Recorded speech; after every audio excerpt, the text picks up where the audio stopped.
Hello all അസ്സലാമു അലൈക്കും. ഇന്നത്തെ റെസിപ്പി ഒരു തട്ടുകട സ്റ്റൈൽ അപ്പം പൊള്ളിച്ച റെസിപ്പിയാണ്. നമ്മുടെ തളിപ്പറമ്പുകാരുടെയൊക്കെ ഒരു ഫേമസ് ഐറ്റംസാണ് ഈ അപ്പം പൊള്ളിച്ചത്. അപ്പം ഇത് നമുക്ക് വീട്ടിൽ തന്നെ തയ്യാറാക്കാൻ പറ്റുന്നതേ ഉള്ളൂ. അപ്പോൾ നല്ല ടേസ്റ്റി ആയിട്ട് നമുക്ക് വീട്ടിൽ തന്നെ തയ്യാറാക്കാം.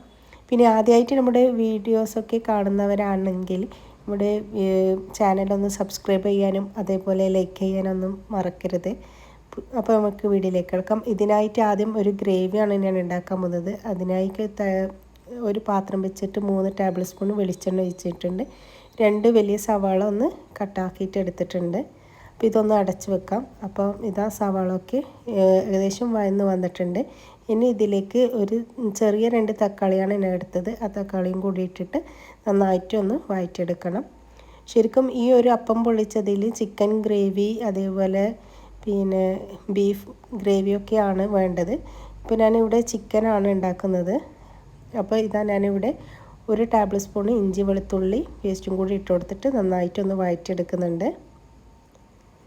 ഇനി ഇതിലേക്ക് വേണ്ടത് മല്ലിപ്പൊടി 3 ടേബിൾ സ്പൂൺ ഇട്ട് കൊടുക്കുന്നുണ്ട്. ഞാൻ ഇതിൽ മുളക് പൊടി ചേർത്ത് കൊടുക്കുന്നില്ല. ഇത് മല്ലിയും കുരുമുളകൊക്കെ ഇട്ടിട്ടാണ് ഈ ഒരു കറി ഉണ്ടാക്കുന്നത്.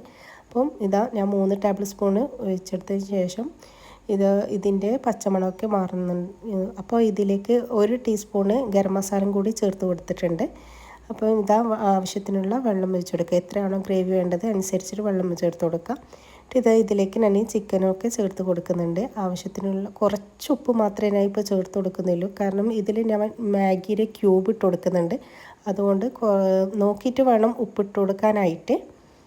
അപ്പോൾ ഇതിലേക്ക് ഞാനിതാ മാഗിയുടെ ഒരു ക്യൂബാണ് ഇട്ട് കൊടുക്കുന്നത്. അല്ലെങ്കിൽ മാഗിയുടെ ക്യൂബ് ഇട്ടതിന് ശേഷം നിങ്ങൾ നോക്കിയിട്ട് ഉപ്പിട്ട് കൊടുത്താൽ മതി.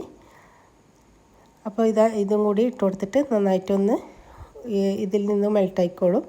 ഇതാ 1 ടേബിൾ സ്പൂണ് കുരുമുളക് പൊടി ചേർത്ത് കൊടുക്കുന്നുണ്ട്. കുരുമുളകിൻ്റെ എരിവ് കുറക്കണമെങ്കിൽ 1/2 ടീസ്പൂൺ ഇട്ട് കൊടുത്താൽ മതി. ഇനി മല്ലിച്ചപ്പ് ഇട്ട് കൊടുത്തിട്ടുണ്ട്. അപ്പോൾ ഇത് നമ്മുടെ കറി. അപ്പോൾ ചിക്കനൊക്കെ നന്നായിട്ട് വെന്തതിന് ശേഷം നമ്മുടെ കറി ഇവിടെ റെഡി ആയിട്ടുണ്ട്. മല്ലിച്ചപ്പ് ഇട്ട് കൊടുത്തിട്ടുണ്ട്. അപ്പോൾ ഇതാ ഞാൻ ഇവിടെ ചിക്കൻ ഫ്രൈക്ക് വേണ്ടിയിട്ട് എടുത്തിട്ടുണ്ട്. ഇതിൻ്റെ കൂടെ അൽഫാം അങ്ങനെയാണ് ഉണ്ടാകൽ. അപ്പം ഇതാ ഞാനിവിടെ 2 ലെഗ് പീസായിട്ട് എടുത്തിട്ടുണ്ട്. ഇതിന് ആവശ്യത്തിനുള്ള ഉപ്പ് ചേർത്ത് കൊടുക്കുന്നുണ്ട്. ഇനി വേണ്ടത് 2 ടേബിൾ സ്പൂണ് മുളക് പൊടിയും കൂടി ചേർത്ത് കൊടുക്കുന്നുണ്ട്. 1/2 ടീസ്പൂണ് മഞ്ഞൾപ്പൊടിയും കൂടി ചേർത്ത് കൊടുത്തിട്ടുണ്ട്. ഇനി ഇത് നന്നായിട്ടൊന്ന് ഈ ചിക്കനിലേക്ക് നന്നായിട്ടൊന്ന് തേച്ച് പിടിപ്പിക്കുക. അപ്പോൾ എല്ലാ രീതിയിലും ഉപ്പും മുളകൊക്കെ എത്തുന്ന രീതിയിൽ. ഇനി ഇതിലേക്ക് വേണ്ടത് ഇഞ്ചി വെളുത്തുള്ളി പേസ്റ്റ് 1 ടേബിൾ സ്പൂണും കൂടി ചേർത്ത് കൊടുത്തിട്ടുണ്ട്. എല്ലാം കൂടി നന്നായിട്ട് ഒന്നും കൂടി നന്നായിട്ടൊന്ന് മിക്സ് ചെയ്ത് കൊടുക്കുക. ഇനി ഇത് നമുക്കൊന്ന് ഫ്രിഡ്ജിൽ വെക്കണം. ഒരു 10-15 മിനിറ്റ് ഒന്ന് ഫ്രിഡ്ജിൽ വെക്കാം. പിന്നെ ആ സമയം കൊണ്ട് നമുക്ക് ഇതിന് വേറൊരു മസാല കൂടി തയ്യാറാക്കണം. അതിനായിട്ട് 1/4 കപ്പ് തൈര് എടുത്തിട്ടുണ്ട്. ഇതിലേക്ക് 1 ടീസ്പൂണ് ചെറിയ ജീരകം അത് ചേർത്ത് കൊടുക്കുന്നുണ്ട്. പിന്നെ ആവശ്യത്തിനുള്ള കുറച്ച് ഉപ്പും കൂടി ചേർത്ത് കൊടുക്കുന്നുണ്ട്. ഇനി ഇതിലേക്ക് വേണ്ട 1 ടീസ്പൂണ് ഗരം മസാലയും കൂടി ചേർത്ത് കൊടുക്കണം. എന്നിട്ട് ഇത് നന്നായിട്ടൊന്ന് മിക്സ് ചെയ്യാം. ഇനി നേരത്തെ തയ്യാറാക്കി വെച്ച ആ ഒരു ഫ്രിഡ്ജിൽ നിന്ന് ഞാൻ എടുത്തിട്ടുണ്ട്. ഒരു 10 മിനിറ്റ് ആണ് ഞാൻ വെച്ചത്. അത് ഈ ഒരു മസാലയിൽ ഇട്ട് കൊടുത്തിട്ട് ചിക്കൻ നന്നായിട്ട് ഒന്ന് പിടിപ്പിച്ച് കൊടുക്കാം. ആ ചിക്കനൊക്കെ നന്നായിട്ട് ഈ ഒരു മസാലയും കൂടി ഒന്ന് നന്നായിട്ട് തേച്ച് പിടിപ്പിക്കുക. ഇതിപ്പോൾ ചെറിയ ബൗളായതുകൊണ്ടാണ് ഞാൻ ഓരോന്നായിട്ട് എടുക്കുന്നത്. ഇനി ഇത് നമുക്കൊരു അരമണിക്കൂറോ 1 മണിക്കൂറായിട്ട് ഫ്രിഡ്ജിൽ വെക്കാം. ഞാൻ ഇപ്പോൾ സമയം ഇല്ലാത്തത് കൊണ്ട് ഒരു 10-15 മിനിറ്റാണ് വെക്കുന്നത്. ഓയിൽ ഫ്രൈ പാന് നന്നായിട്ട് ചൂടായ ശേഷം 3 ടേബിൾ സ്പൂൺ വെളിച്ചെണ്ണ ഒഴിച്ച ശേഷം നമ്മുടെ ചിക്കൻ ചേർത്ത് കൊടുക്കുന്നുണ്ട്. അതൊന്ന് അടച്ചു കൊടുക്കുക, ഉള്ളൊക്കെ നന്നായിട്ട് വേകാൻ. എന്നിട്ട് പിന്നെ ഒന്ന് അടപ്പ് പിന്നെ അടക്കണ്ട കേട്ടോ. പിന്നെ അത് തിരിച്ചിട്ടും ഒന്ന് സൈഡൊക്കെ ഒന്ന് വേവാനായിട്ട് ഇട്ട് കൊടുക്കുക. അപ്പോൾ നമ്മുടെ ചിക്കൻ ഇവിടെ റെഡിയായി. അപ്പോൾ നേരത്തെ തയ്യാറാക്കി വെച്ച അതിൻ്റെ നിന്ന് ഗ്രേവി മാത്രം എടുത്ത് ഒരു പാനിലേക്ക് ഞാൻ ഒഴിച്ച് കൊടുക്കുന്നുണ്ട്. നമ്മൾ പിന്നെ ഇതിന് വേണ്ടിയിട്ട് ഗ്രേവി മാത്രമാണ് എടുക്കുന്നത്. അപ്പോൾ ഈ ഒരു ഗ്രേവി മസ്റ്റായിട്ടും ഈ മാഗിയുടെ ക്യൂബ് ചേർത്ത് കൊടുക്കണം. അപ്പോഴാണ് നല്ല ടേസ്റ്റ് വരുന്നത് ഗ്രേവിക്ക്.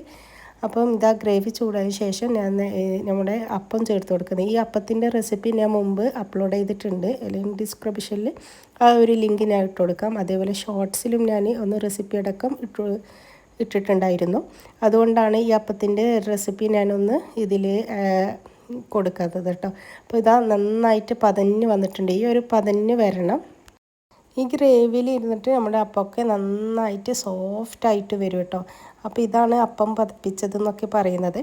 ഇനി ഇതിന് വേണ്ടിയിട്ട് ഒരു സാലഡ് തയ്യാറാക്കണം. അതിനായിട്ട് ഞാൻ ഇവിടെ ക്യാബേജ് കുറച്ച് അരിഞ്ഞെടുത്തിട്ടുണ്ട്. ആവശ്യത്തിനുള്ള ഉപ്പും ചേർത്ത് ഒരു കഷ്ണം ഉള്ളിയും പിന്നെ ഒരു ബീട്രൂട്ട് ഒന്ന് ചെറുതായിട്ടൊന്ന് ഗ്രേറ്റ് ചെയ്തതും കൂടി ഇട്ട് കൊടുത്തിട്ടുണ്ട്. പിന്നെ ആവശ്യത്തിനുള്ള കുരുമുളക് പൊടി, 1 ടീസ്പൂണ് വിനേഗറും ഇട്ട് കൊടുത്തിട്ടുണ്ട് കേട്ടോ. അപ്പോൾ അതും കൂടി ഇട്ടിട്ട് 2 പച്ചമുളകും എല്ലാം കൂടിയിട്ട് നന്നായിട്ട് മിക്സിട്ട് ഒരു സാലഡ് തയ്യാറാക്കിയിട്ടുണ്ട്. ഈ ഒരു കളറിലാണ് നമുക്ക് ഇതിന് കൂടെ സാലഡ് കിട്ടുന്നത്. അപ്പോൾ ഇതാ ഞാനൊരു പ്ലേറ്റിലേക്ക് ഒന്ന് വിളമ്പലാണ്. അപ്പോൾ ഇവിടെ 4 പീസായിട്ടാണ് എടുക്കുന്നത്. എത്രയാണോ നിങ്ങൾക്ക് അപ്പം വേണ്ടത് അനുസരിച്ചിട്ട് അവർ തരും. പിന്നെ അപ്പം ഞാൻ ഇവിടെ 4 പീസാക്കിയിട്ടാണ് ഇപ്പോൾ വിളമ്പുന്നത്. പിന്നെ ഇതിന് വേണ്ടത് മയോണൈസാണ്. മസ്റ്റായിട്ട് മയോണൈസ് വേണം. എന്നാലേ അത് കൂട്ടിക്കഴിക്കുമ്പോഴുള്ള ആ ഒരു ടേസ്റ്റ് നമുക്ക് ഉണ്ടാവില്ല കേട്ടോ.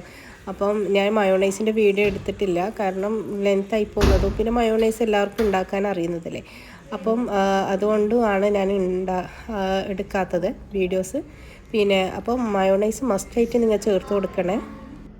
അപ്പോൾ ഈ ഒരു സ്റ്റൈലാണ് കേട്ടോ അവരെ നമുക്ക് പ്ലേറ്റ് സെർവ് ചെയ്തിട്ട് തരുന്നത്. അപ്പം നല്ല ചിക്കൻ ഫ്രൈ ഒക്കെ നല്ല ടേസ്റ്റാണ്. എനിക്ക് തോന്നിയത് കഴിച്ചിട്ട് ഞങ്ങൾ ഉണ്ടാക്കിയ ഈ അപ്പം മിക്സാണ് ഞാൻ കഴിച്ച അപ്പത്തിനേക്കാളും ഇഷ്ടമായത്. ഞാൻ തട്ടുകടയിൽ പോയിട്ട് കഴിച്ചിട്ടുണ്ടായിരുന്നു. പക്ഷെ അവരെക്കാളും ടേസ്റ്റ് എനിക്ക് തോന്നിയത് ഞങ്ങൾ നമ്മളെ വീട്ടിലുണ്ടാക്കുന്ന ആ ഒരു ഗ്രേവിയും ഈ ഒരു സ്റ്റൈലാണ് കേട്ടോ. അപ്പോൾ എല്ലാവരും ഒന്ന് ട്രൈ ചെയ്ത് നോക്കുക. ട്രൈ ചെയ്ത് നോക്കിയിട്ട് ഒന്ന് ഫീഡ്ബാക്ക് നമ്മുടെ കമൻറ്റിലൊന്ന് അറിയിക്കുക. പുതിയ വീഡിയോ ആയിട്ട് വീണ്ടും വരാം. ഇൻഷാ അല്ലാഹ്. അസ്സലാമു അലൈക്കും.